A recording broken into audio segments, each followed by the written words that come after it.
Hello friends, તો ઉનાળાની સિઝનમાં આપણે આજે અથાણું કઈ રીતે બનાવવું ગોળ કેરીનું એ હું તમને આ વિડીયોમાં જણાવીશ. તો સૌથી પહેલાં તો આપણે બજારમાંથી રાજાપુરી કેરી જે અથાણા માટેની સ્પેશિયલ આવે છે એ લઈ આવ્યા છીએ. અહીંયા આપણે 2 કિલો રાજાપુરી કેરી લીધેલી છે. તો માર્કેટમાંથી તમે લઈ આવો ને એટલે આ રીતે ઓલરેડી કટકા કરીને જ આપણને આપે છે. પછી કેવું કે આને આ રીતની જે છાલ હોય છે એ કાઢવી પડે છે આપણે. તો તમે અહીંયા જોઈ શકો છો કે આ 2 જણા છાલ ઉતારવા માટે બેઠા છે. તો આવી રીતે છાલ રિમૂવ કરી દેવાની છે એની. પછી જોઈએ એ પ્રમાણે સાઇઝમાં તમે કરી શકો, નાની મોટી એને. બરાબર છે. પછી આ જે પાણી છે, આ પાણી કેવું છે ભાઈ? સાદું છે કે મીઠું મીઠું કાંઈ નહીં ને? તો સાદા પાણીમાં આપણે હજી પહેલી વાર છે સાફ કરવા માટે 4 થી 5 વખત છે ને આને ધોવી પડે. એટલે આપણે સૌથી પહેલાં તો એક પાણીથી ધોશું. એવી રીતે 2-3 વાર અલગ અલગ પાણી કરી અને એને ધોઈ નાખવાની કેરીને સારી રીતે. આગળની પ્રોસેસ હું તમને જણાવું છું. તો હવે આપણે આ કેરીને 3-4 પાણીમાં ધોઈ નાખી છે અને હવે પાણી એનું ચોખ્ખી થઈ ગઈ છે, પાણી કાઢી નાખ્યું છે. હવે એમાં આપણે મીઠું અને હળદર મિક્સ કરશું. તો હવે આપણે મીઠું નાખીએ છીએ.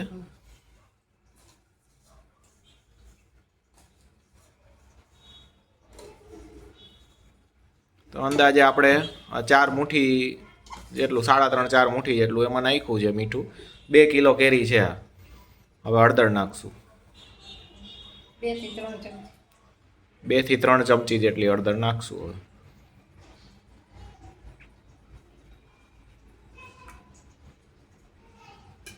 હળદર નખાઈ ગઈ, મીઠું નખાઈ ગયું.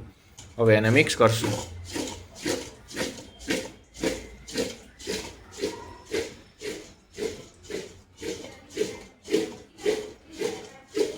આ વિડીયોમાં તમને સંપૂર્ણ માહિતી મળી જશે. તમને કદાચ ને અથાણું બનાવતા સાવ નહીં આવડતું હોય ને તો બી તમે સ્ટાર્ટિંગથી શીખી શકશો. સ્ટેપ બાય સ્ટેપ બધું બતાવ્યું છે. જો આ રીતે મિક્સઅપ કર્યું એટલે આવી રીતે હળદર અને મીઠું એકદમ મિક્સ થઈ જવા જોઈએ. તો આ રીતે સરસ રીતે મિક્સઅપ થઈ ગયું છે. હવે આની પ્રોસિજર એ છે કે આને છે ને આપણે એક્ઝેક્ટ 24 કલાક પછી સુકવણી કરવાની હોય. તો માની લો કે અત્યારે છે ને રાતના 9:30 વાગ્યા છે, બરાબર? તો હવે સવારે છે ને 9:30 વાગે તમારે રાતભર મૂકી રાખવાનું એમને, અને સવારે 9:30 પાછું એકવાર આ મિક્સઅપ આમ કરવાનું. હવે આમાં મીઠું નાખ્યું છે ને એટલે પાણી છૂટશે, તો ઓટોમેટિક કંઈ પાણી કે એવું કંઈ એડ નથી કરવાનું તમારે. તો સવારે પાછું તમારે 10 વાગે કે 9:30 એકવાર હલાવવાનું, પાછું 2 કલાક પછી 12 વાગે બી સેમ પ્રોસિજર, અને પાછું બપોરે 2 વાગે બી. એમ 2-2 કલાકના અંતરે 3 વખત છે ને આપણે એને હલાવતા લેશું, પણ સવારે. અને એક્ઝેક્ટ રાતે પાછા 9:30 થાય એટલે કે 24 કલાક પછી આપણે એને સૂકવી દેવાનું છે. તો એ તમને હું બતાવીશ પ્રોસિજર કઈ રીતે છે એ. તો અત્યારે હવે આને રાખી દેશું આપણે ઢાંકીને.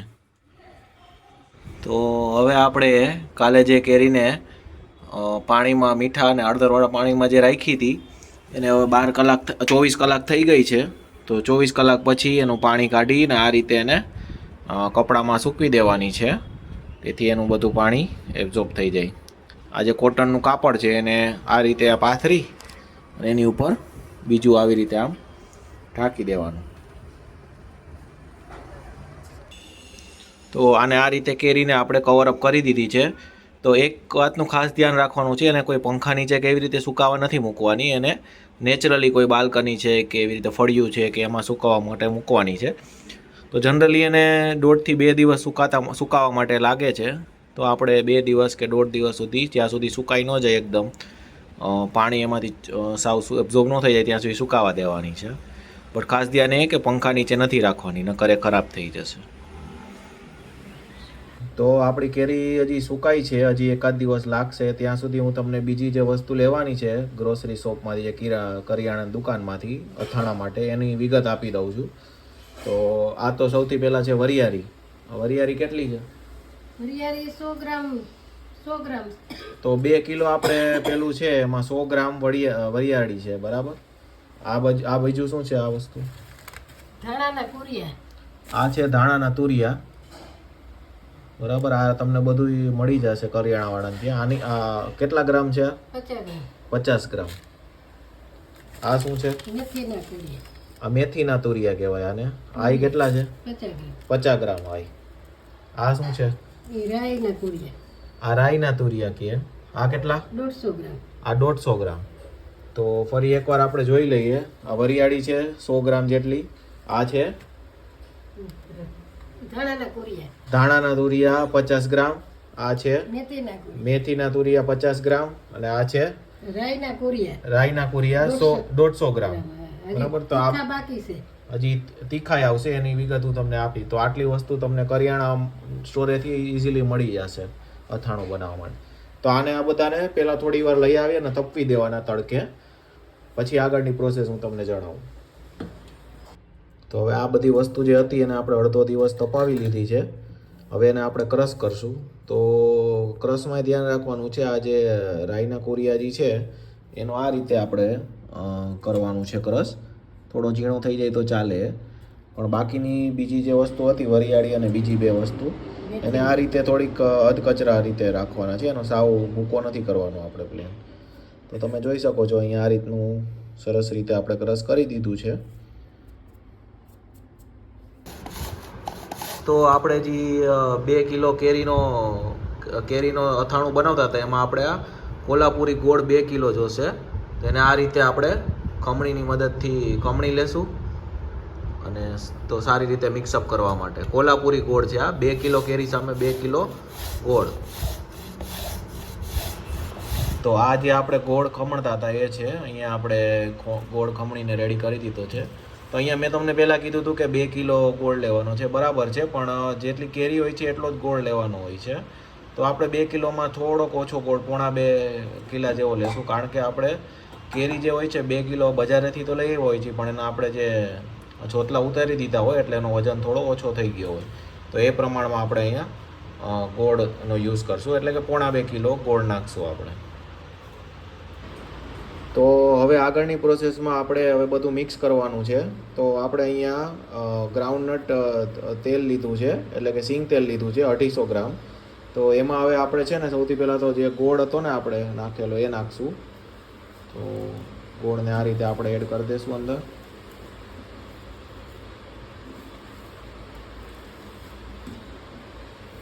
તો આ રીતે ગોળ નાખી અને થોડું એને મસળીને મિક્સઅપ કરી લેવાનું છે તેલ આરે. તો આ સરસ રીતે આપણે મિક્સ કરી દીધું છે ગોળને. હવે એમાં આપણે જે પેલું બધું વસ્તુ દઈ હતી રાઈના કુરિયા ને બધું વરિયાળી ને બધું એ બધું મિક્સ કરી લીધું છે આપણે ઓલરેડી. હવે એ આમાં એડ કરશું. તો જનરલી આપણે બોરો બનાવ્યો એવું કહેવાય.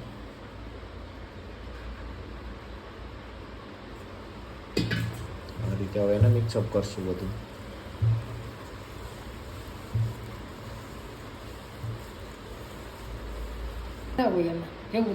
તો આ રીતે આપણે હવે એમાં ચટણી એડ કરશું. તો એ જેટલું તમે તીખું ખાતા હોય એ રીતે આપણે એડ કરીએ છીએ. અહીંયા આપણે અરાઉન્ડ 2 ચમચા જેટલી નાખી છે, બરાબર. એ તમારી ઉપર છે ટોટલી કે કેટલી નાખવી છે. તો તીખાસ માટે આપણે અહીંયા ચટણી એડ કરી દીધી છે. એમાં આપણે થોડી હિંગ એડ કરી દઈશું. આ રીતે આપણે અહીંયા હિંગ નાખીએ છીએ. તો હા, એ બી અરાઉન્ડ આપણે 2 ટેબલ સ્પૂન 2 થી 2.5 ટેબલ સ્પૂન જેટલી નાખી છે હિંગ. હવે એને ફરી મિક્સઅપ કરી લેશું. થોડું તેલ ઓછું પડે એવું લાગે છે, એટલે આપણે જે રીતે જરૂર લાગતી હોય એ રીતે તેલ પાછું આપણે નાખી શકીએ છીએ. અહીંયા થોડું ઓછું લાગતું હતું એટલે આપણે થોડું ફરી પાછું થોડું તેલ એડ કર્યું છે.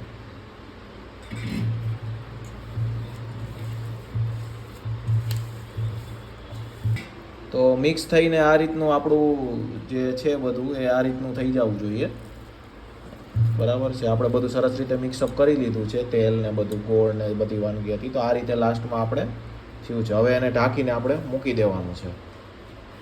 તો આ જે આપણે મિક્સઅપ કર્યું છે એને આપણે અરાઉન્ડ 16 થી 17 કલાક માટે છે ને ઢાંકીને એમને રાખી દેવાનું છે. પછી આમાં આપણે કેરી એડ કરશું, પણ કેરી પહેલાં જોવાની છે આપણે સુકાઈ ગઈ કે નહીં. પણ એ હું તમને બતાવીશ કે સુકાઈ ગયેલી કેરી કઈ રીતે જોઈ શકાય. પણ હાલ આપણે આને રાખી દેશું અત્યારે 16 થી 17 કલાક જેટલો ટાઈમ માટે ઢાંકીને.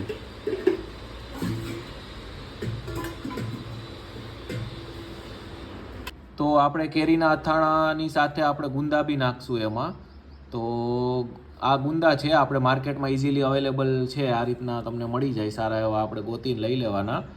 તો હવે આની પ્રોસેસ એ છે કે આને છે ને આપણે ટોપિયામાં થોડાક ગરમ પાણીમાં બાફવાના છે, પણ બહુ નહીં, થોડી વાર માટે બાફી દેવાના ટોપિયામાં પાણી ભરી, અને આને આવી જ રીતે આખા પહેલાં તો બાફી દેવાના. પછી એ બફાઈ જાય એટલે એને કાઢી અને આ જે છે એને આપણે અલગ આ રીતે તોડી, અને તમે જોઈ શકો છો, હું તમને બતાવું 1 મિનિટ. થઈ જાય ને પછી આ રીતે અંદરથી એને બી છે એ કાઢી નાખવાના, આપણે એને અલગ કરી દેવાના. હા, તો આ રીતનો ખાલી એક ભાગ છે એ બચશે આપણે 12 કલાક સૂકવવાનો. તો આ આપણે કામનું છે. આવી રીતે બધા બાફેલા ગુંદાને છે ને આ રીતે આપણે અલગ કરી દેવાના. બધું એમાં ગુંદાને પલાળી દેવાના. પાણી દખાડું ઉભર હતા. તો હવે આપણે આ જ્યારે કેરી છે આ બરાબર છે, એને આપણે જ્યારે ધોઈતી અને રાખી હતી ને તેનું જે પાણી નીકળવું હોય ને, એમાં આપણે જે આ ગુંદા આપણે જે બાફેલા હોય ને, આ જે ગુંદા બાફેલા છે ને એને એમાં પલાળી રાખવાના 12 કલાક માટે.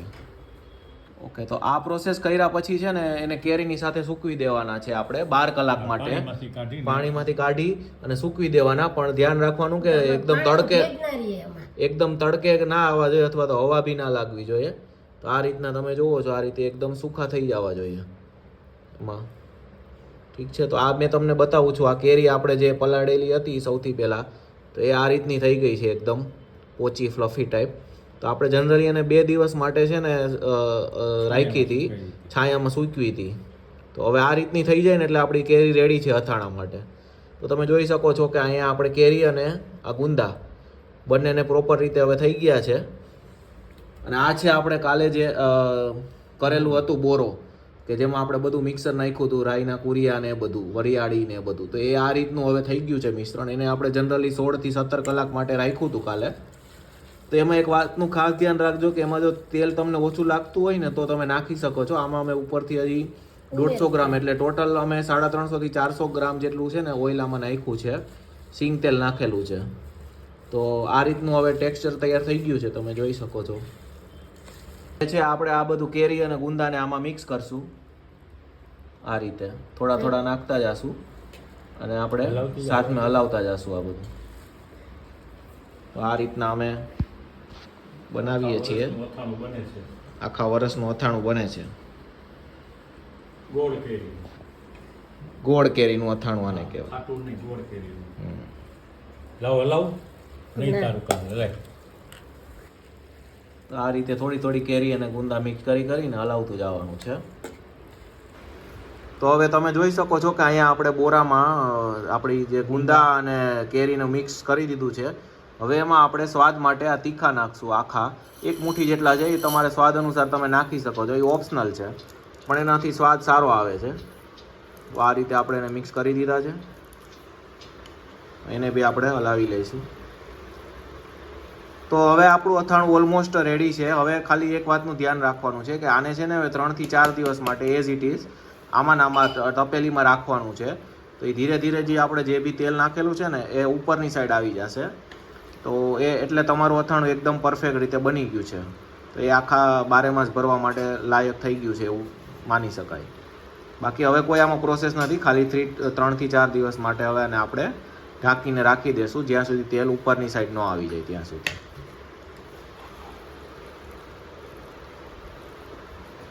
જોઈ શકો છો કે એકદમ મસ્ત મસાલેદાર લચક જેવું દેખાય છે આપણું અથાણું.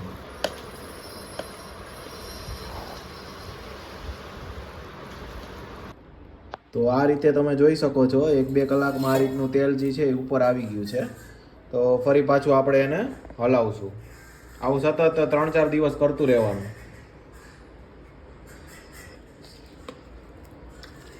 પાછું ફરીને આ રીતે હલાવી દેવાનું એટલે બધું મિક્સઅપ થઈ જાય ને. દિવસમાં 3-4 વાર કરવાનું.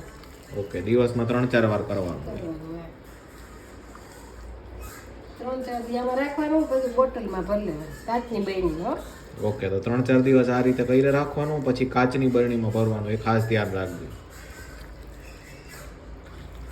તો ફ્રેન્ડ્સ તમે જોઈ શકો છો કે આ રીતનું તેલ આપણે ઉપર આવી ગયું છે. આપણું સરસ મજાનું અથાણું હવે તૈયાર થઈ ગયું છે. એકદમ બોરો ને બધું હવે તમે જોઈ શકો છો મિક્સઅપ થઈ ગયું છે. તો હવે આપણું અથાણું રેડી છે. હવે એને ખાસ ધ્યાન રાખવાનું છે, કાચની બરણીમાં ભરી લેવાનું છે એટલે આખું વરસ એ સારું રહે આપણું અથાણું. તો એટલીસ્ટ અમે એને 4 દિવસ માટે એઝ ઇટ ઇઝ મેં તમને કીધું હતું કે આવી રીતે રાખવાનું, દર 2 કલાકે હલાવવાનું, તેલ ઉપર આવે એટલે પાછું હલાવવાનું. એવી રીતે આપણે 3 થી 4 દિવસ એને રાખવાનું એટલે આપણું અથાણું સરસ થઈ જાય. તો આ તો આપણું અથાણા બનાવવાની પ્રોસેસ. આમાં તમને કાંઈ બી ડાઉટ હોય તો મને કમેન્ટ દ્વારા જણાવી શકો છો. And please like, share and subscribe my channel for more videos. Thank you. C you again.